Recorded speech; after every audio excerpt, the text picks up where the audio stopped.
Kia ora, it's Tanya here. I'm sharing some stories about me and John. Anyway, I'll tell you the first time I met him. Um, I suppose I was about 10. I was only young. I had really long black hair. I came from Feilding, and my granddad got us some BMX bikes, and he called them Panthers. And at that moment, there was a movement going with island people, and they were called the Panthers. And also, it was happening over in America, where black, I think it's called Sononot or something, was happening. It's history anyway, and they were having dawn raids and stuff like that. And so um, the island people, they were called the Panthers, and they were in Auckland, and it also happened in America. But my granddad was American Irish, and so he got me this little bike. It was a BMX bike. It had Panther on it, and I had this little jacket, and it had it's like tissue paper, and it had Panther, had a panther in it, just like the Panthers had, but it was white and it was at the back. I didn't know what it meant because I didn't listen to the news, so I didn't know anything about that. The only thing I really watched was Roots, and that's about it in America. Didn't even know who the president was or anything like that. So anyway, I moved to Inglewood because Mum falls in love with Bob and moves up to Auckland, moves to Inglewood. And I go to school, and he was at high school, and I'm going to school, and he lived not far from me. He lived down the corner, and I'm biking home from school, and he notices my jacket, and it's at the back of my back. And back then, because I come from like a Māori culture, they'd always say that I was black because I was darker than everyone else. And they say, "Oh, you're the blackest, you're the blackest," and as little kids, we really got a phobia about being too dark, so we'd always sit in the shade and stuff like that. I don't know, it's just something that happened as Māori kids as we grew up. Anyway, I'm biking down the street on by the factory, and I can hear this, and I bike past, I'm on the road, minding my own business, and I can hear this, "Yeah, Panthers, you're black." And I turned around and I go, "What did you say to me?" "And what did you say?" He goes, "You're black, yeah, Panthers."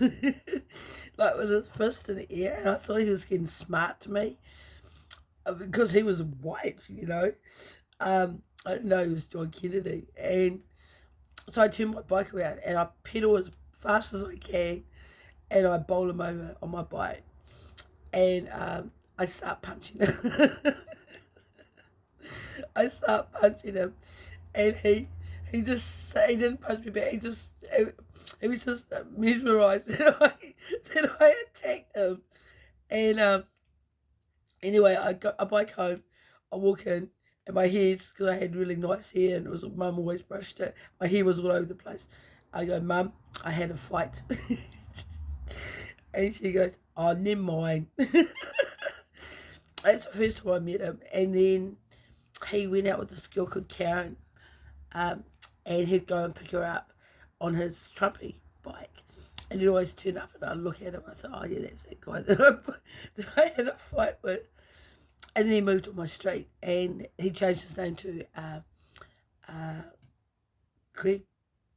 I forget his name. His name was Greg Ites. That's what he did. He moved on our street, and then we used to kind of like, we had like a community garden that my stepdad and Mum had, and we'd go around the country and get food to bring it back because food was pretty scarce in my town, and we bought peaches. We'd go over to Napier and get cases of peaches and bring them back for all the neighbours and stuff. And he lived across the road. He was like, he might have been like 19, 20, 21 by then. And then he wrote a song called Peaches for me. And that it would have been about us getting peaches, because I think he was always tickled pink that our family kept. It was like the local supermarket that would go around, because my family worked in factories, and we'd always get seconds and come back and feed the town. So anyway, that's my story. It's not a story, actually, it's true. Just remembering. But yeah, I've been through some hard times lately. Now I know why. I'm just wondering what's with the Kennedys you don't like. But anyway, he's gone now, and I just want to get back with my family. I just want mental health to stay out of my business. I really think they're breaking the law and using power of the law to their own advantage. But anyway, like my granddad would say, it all comes out in the wash.